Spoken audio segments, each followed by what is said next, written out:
Как вы думаете, когда человечество придумало варить говяжьи, бараньи и даже свиные ноги?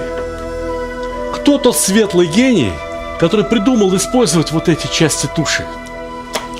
Я не знаю. Но я могу сказать, что это, скорее всего, произошло, когда человечество только-только осваивало азы кулинарии. Вы понимаете, как люди начали есть мясо вообще? Впервые. Поймали на охоте какое-нибудь животное, бросили его целиком, всей тушей, в костер, сожгли и съели. А спустя тысячелетия человечество придумало топор, нож и казан. И вот тогда-то в рационе человечества появился хаш. Это программа о вкусной и здоровой пище. А меня зовут Сталик Ханкишиев. Я веду кулинарную программу для здравомыслящих и здоровых людей. Для того, чтобы научиться разделывать говяжий хвост по суставам без топора при помощи всего лишь навсего одного ножа, необходим небольшой опыт. Но ничего трудного здесь нет. Просто пощупайте, вы же почувствуете, где есть сочленение между позвонками. Можно было бы, конечно, воспользоваться и топором. Но дело в том, что я не хочу делать бульон излишне жирным. И так и да, я каждый раз добавляю в мой хаш 1-2 хвоста. Потому что хвост содержит очень много соединительной ткани, которые дают точно такой же бульон, который дают и ножки, и рубец. А кроме того, на хвосте содержится очень вкусное, очень ароматное мясо. Некоторые люди, так называемые теоретики от кулинарии, считают, будто бы хвост должен как-то очень неприятно пахнуть. Нет, мои дорогие, это не так. Хвост имеет замечательный аромат и очень вкусен. Подойдите, посмотрите, я покажу вам, как резать хвост ножом. Видите? Небольшие белые выступы. А вот здесь над ними и есть сочленение между позвонками. Ставьте нож сюда и спокойненько режьте, не прилагая особых усилий. Вот они, 2 косточки, 2 хрящика, из которых выделится тот самый желатин, который и сделает хаш необыкновенно густым и ароматным. Именно из-за желатина липнут губы, когда мы едим хаш.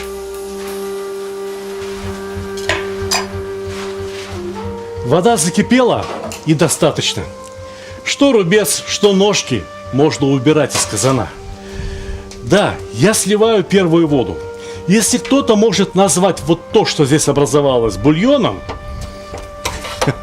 я завидую таким людям.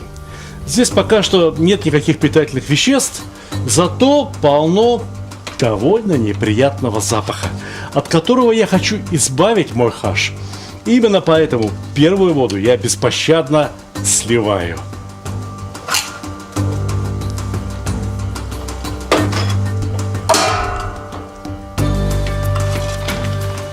Здесь еще и пена-то толком не вышла. Будете готовить хаш или холодец, попробуйте, как пахнет эта первая вода. Но зато после 40-минутного пребывания в закипающей воде с ножками произошли изменения. Шкура на ножках распарилась. А еще надо сказать, ножки на ночь я оставлял в холодной воде. Замачивал. Это тоже помогает разбухнуть шкуре. То есть шкура у нас уже наполовину готовая. Сейчас, как только она попадет в чистую воду и закипит, она начнет выделять коллаген буквально немедленно. И все сварится очень быстро и очень хорошо. Моя самая новая книга называется «Сталик Видеобук». И я хочу вам рассказать об этой книге. У нее, видите, вот такая черная обложка. Но буквы блестящие, да еще и выпуклые, поэтому все видно. И, наверное, нет второй кулинарной книги с черной обложкой, да еще и на которой не нарисована никакая еда. Но эта книга вам очень понравится. Точнее, она уже вам очень нравится, потому что эта книга составлена по тем рецептам, которые были опубликованы в Ютубе и в других социальных сетях и собрали максимальное количество лайков, максимальное количество просмотров, максимальное количество новых подписчиков. Вот что такое эта книга. Здесь рассказано о массе самых популярных блюд. Хумус, холодец, не знаю, там цыплята табака, шурпа узбекская, каурма шурпа. Каурма басбаш такой есть, азербайджанский суп. Борщ, лагман. Одним словом, здесь есть 5 рецептов. Из почти что 1000 блюд, которые я успел приготовить и опубликовать где-то в интернете. Гуляш, бешбармак, картофель фри. Как без картофеля фри? Стейки, самса, шашлык, плов. Но здесь все собрано не по алфавиту, не разделено на какие-то национальные кухни. Здесь все рассказано так, чтобы вы умели составить классное домашнее меню из самых популярных, самых лучших блюд. Вот, например, чебуреки. Любите чебуреки? Еще бы вы не любили. 12,5 миллионов просмотров на моем канале собрал рецепт чебуреков. Книга «Сталик Видеобук» никогда не продавалась ни в одном книжном магазине. Ни на каких маркетплейсах, ни в каких других интернет-магазинах, потому что эта книга изначально продавалась только в моем интернет-магазине и продается только в моем интернет-магазине stalik.ru. Если вы закажете эту книгу с автографом, пожалуйста, мы упаковываем все книги как следует. И если вы закажете несколько книг вот из этого набора, то, может быть, одну книгу получите вообще бесплатно. На сайте постоянно происходят какие-то акции, скидки. Одним словом, заходите на сайт stalik.ru, и мы поможем вам сделать правильный выбор, и будем вам очень, очень рады. И теперь можно отпускать хвосты и колено. Да, колено я тоже обязательно добавляю в хаш, потому что оно дает такой навар. О, какой навар, вы бы знали. И сейчас необходимо приготовиться к тому, что начнет отходить пена. И для того, чтобы пена как можно лучше отошла, я сразу посолю буквально 3-4 ложками соли. В этом казане получится литров 25, а то и 30 отличного хаша, который потребует соли гораздо больше, чем 3-4 ложки. Но эти 3-4 ложки помогут отойти пене как можно скорее.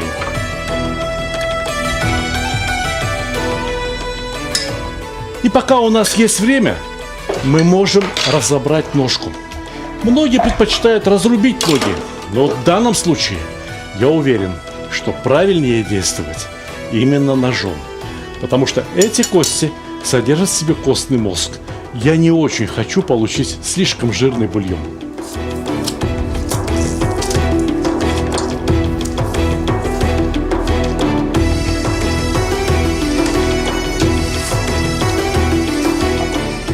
Нож уперся в сустав. Дальше не идет. Значит, прорезать нужно примерно на 1 сантиметр от сустава.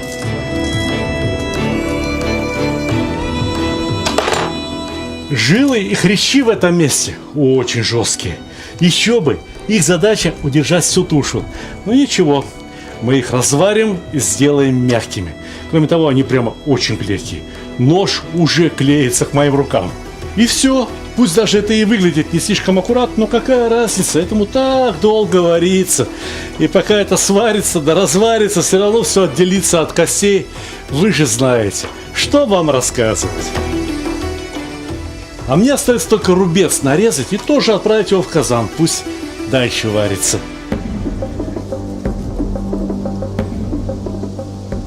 Практически все народы на планете, которые занимаются скотоводством, которые едят мясо, в той или иной форме готовят хаш, студень, холодцы, сальдисоны, зельцы и так далее.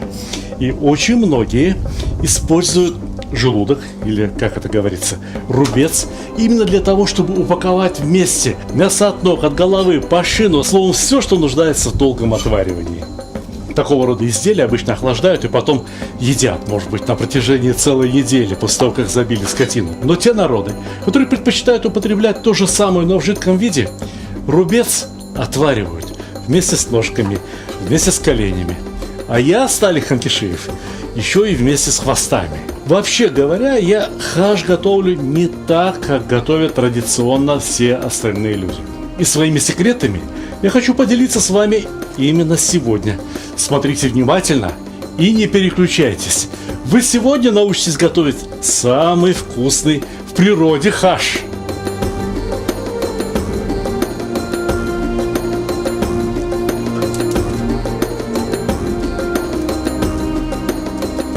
Слышите? В казане закипело. Не надо, чтобы кипело слишком сильно. Не надо, чтобы кипело слишком бурно. Тем более сейчас, пока мы еще не сняли пену. Снять пену начисто – принципиальная задача. И, наверное, вы обратили внимание, что пены образовалось совсем немного. Это все потому, что первую воду слили. Вот так работают мои секреты. Секреты Сталика Ханкишиева. Но это еще не все секреты. Смотрите внимательно и не переключайтесь. Я сегодня раскрою все секреты приготовления хаша, как его готовит Сталик Ханкишиев. Например, когда мы варим хаш, есть одна проблема. Дело в том, что хвосты приготовятся часа за 4, за 5. А вот ножки будут готовиться часов 8 или 10. Конечно, можно взять и вынуть хвосты из казана, как только они приготовятся. Но я знаю способ лучше и проще. Для этого ножки необходимо переложить в скороварку. В скороварке ножки будут готовы часа за 1,5, за 2. Наилучшим образом.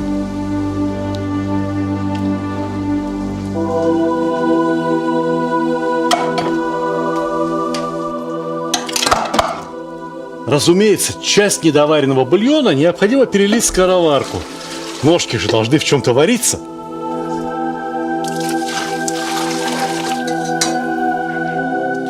Крышку закрываем и на газовую плиту.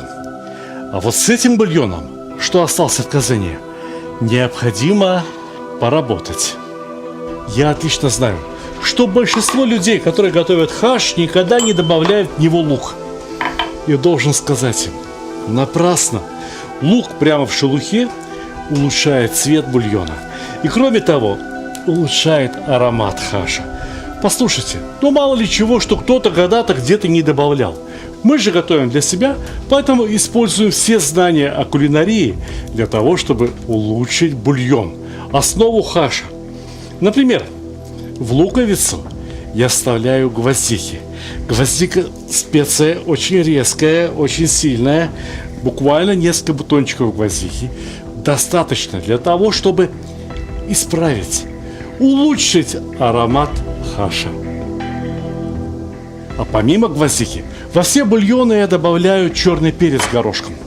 Хаш – блюдо, которое призвано согревать. Черный перец делает все то же самое. Поэтому буквально столовую ложку черного перца, казан огромный, этого почти что никто не заметит.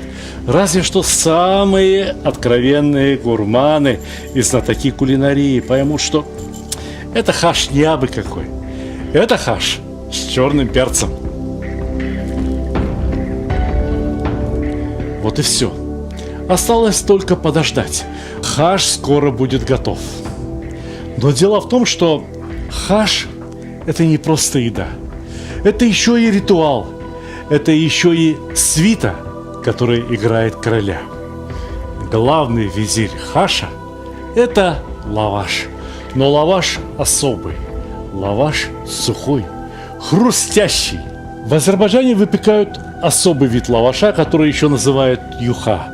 Выпекают его на садже, выгнутой сковородке, которую устанавливают над огнем выпуклой стороной вверх. В этом случае лаваш пропекается равномерно, без подпалин в середине.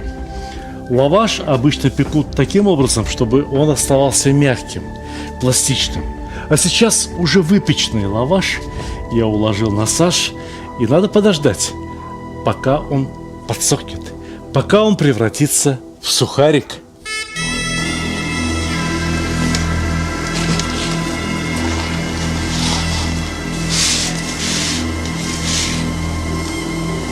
Зашелестел, захрустел, стал хрупким.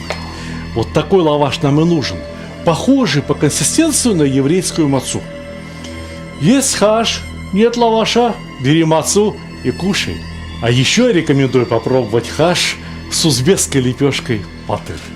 Если ее подогреть на том же самом садже, либо просто на сухой сковородке, так чтобы она была и горячая, и хрустящая, получится очень вкусно.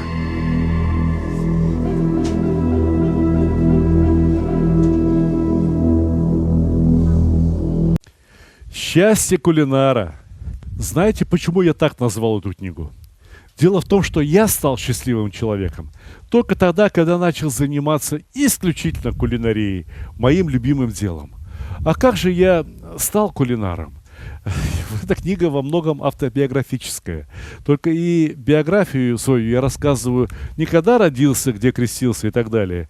Я рассказываю в этой книге, что я любил кушать в детстве, что для меня готовила мама, бабушка, другие родственники. Например, что готовили при моем рождении. Вот, будь смеяться, готовили не плов, готовили пельмени в день, когда я родился. То, что я, как уже говорил, очень любил в детстве. То, что мы с супругой стали готовить, когда создали семью. И вот вся история нашей семьи рассказана через вот эти блюда, которые мы готовили вместе. Баварские сосиски. Ждали вы от меня такого блюда? Вот, например, салат по-уйгурски из требухи. Этому салату я научился уже, когда вполне осознанно занимался кулинарией. Картофельный салат, но не обычный, как все готовят, а уникальный, с особым вкусом. Маринованные баклажаны. Знаете, надо вот один раз взяться, замариновать и очень долго радовать. Как приготовить там малосольные огурцы, соленые огурцы, как приготовить бочковые помидоры соленые, как законсервировать помидорчики и огурчики. Одним словом, здесь рассказано о блюдах на все случаи жизни. Корейские, узбекские, русские, вот даже испанское, пожалуйста, гаспачо. Здесь масса блюд со всего мира. Все то, что помогает нам, я имею в виду нашей семье, жить очень вкусно и счастливо. Я от всей души желаю такого же счастья всем хорошим людям. Мороженое. А как не побаловать внуков мороженым? Знаете, как они любят мороженое? О, куличи. Одним словом, эту книгу, по моему мнению, должна иметь каждая хорошая семья, увлекающаяся кулинарией. Купить эту книгу можно только в моем интернет-магазине stalik.ru. Она не продается ни в каких других интернет-магазинах, не продается на маркетплейсах. Stalik.ru вам помогут выбрать другие книги в подарок вашим друзьям. Если вы купите 2 книги, либо 3 книги, там постоянно проходят какие-то акции, скидки, то одну книгу вы можете получить даже бесплатно. Одним словом, обращайтесь на сайт, звоните, пишите. Мы будем вам очень рады. Все, что варилось в казане, будет вот-вот готово. Самое время смешать 2 разных хаша. Один, который варился в скороварке, и тот, что варился в казане.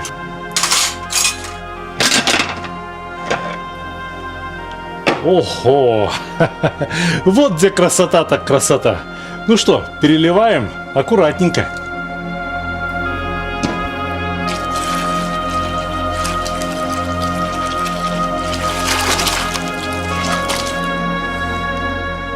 Вы полюбуйтесь, какая красота. Но теперь им предстоит повариться, чтобы, как бы сказать, пожениться немного.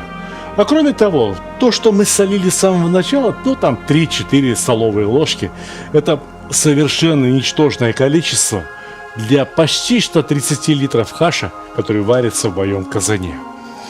Те, кто привыкли солить 2-литровую кастрюльку супчиком, 3-литровую кастрюльку супчиком, наверное, удивятся тому количеству соли, которое я добавлю сейчас. Напоминаю, ближе к окончанию приготовления хаша.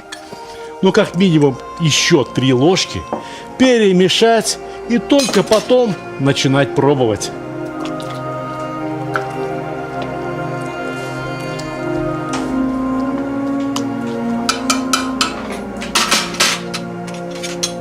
Отгоните жир в сторонку.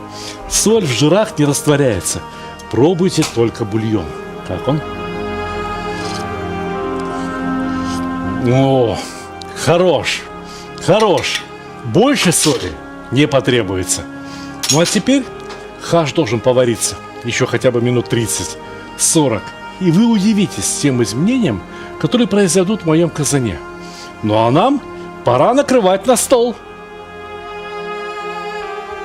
Вот этот хлеб очень ароматный, хрустящий, вкусный. Но некоторые любят либо азербайджанский чурек, либо грузинский шоти. Выбирайте, что вам больше нравится. Но непременно и вот такой дрожжевой хлеб тоже должен стоять на столе рядом с хашем. Непременно на столе должны стоять маринады в качестве закуски. Здесь малосольные огурчики, маринованные помидорчики. Все вам хорошо знакомо. Здесь у меня маринованная вишня. А еще удивительный лук, так называемый анзур-пиёз. Я вам расскажу. Возле Самарканда, возле Ташкента, в предгорьях люди весной выходят и собирают вот этот дикий лук, который похож одновременно и на лук, и на чеснок. Вы посмотрите, каким он получается в разрезе. Вот какой. Как будто бы это одна сплошная огромная долька чеснока выросла внутри земли. Вы не представляете себе, какой он вкусный и как хорошо он подойдет к хашу. Я уверен, что такой лук растет и на Кавказе. Вот если бы в Азербайджане научились его находить, заготавливать, мариновать, это было бы очень хорошо. Пусть на столе стоит и свежая зелень, острая, такая, как вот этот крест-салат, зеленый лучок, пряная, мята, укроп, петрушка, кинза, кто что любит. Непременно редиску, либо зеленая редька. Смотрите, что есть по сезону. Конечно, пускай будут и свежие огурчики и помидорчики. Люди будут закусывать. Хаш, там, где не кипит, покрывается пленкой и пытается превратиться в холодец. Что холодец, что хаш. С чесноком вкуснее. Но не все едят чеснок, потом, мол, целоваться надо, будет пахнуть изо рта. Я вам подскажу, вот мой секрет. Я собираю с самого верха, там, где практически сплошной жир, и заливаю им чеснок. Пусть постоит, чеснок заварится, потом ложечку такого жира в тарелку, и, пожалуйста, чесночный вкус есть, а запаха изо рта нет. Чеснок – непременный атрибут хаша.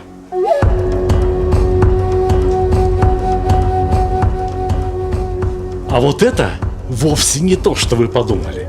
Это белый винный уксус. Не простой, а моденский, итальянский, очень дорогой. Знаете, почему я его взял? Да потому что у меня нет, как на грех, дома уксуса, который называется Абгора. Такой уксус бывает и в Азербайджане, и в Узбекистане. В Узбекистане Абгора, белый виноградный уксус, готовят из еще не спелого белого винограда. То есть собирают зеленые ягоды, давят, укладывают их в зеленые бутылки, бутылки закупоривают, подвешивают их на веревке и вешают на солнечную сторону стены.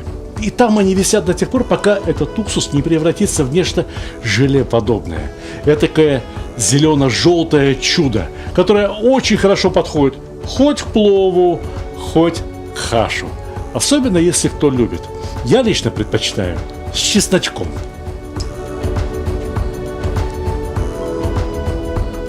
Мясо от хвостов, жилки, шкуры – все это подается непременно на отдельном блюде.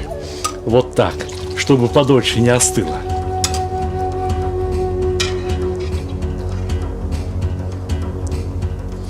А вот теперь послушайте меня внимательно. Хаш в мелких тарелочках, в таких бульонницах, в кошачьих мисках не подают.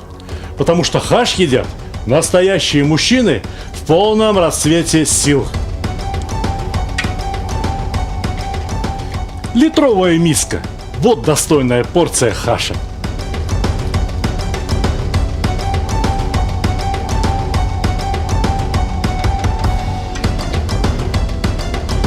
Дарю вам еще один секрет.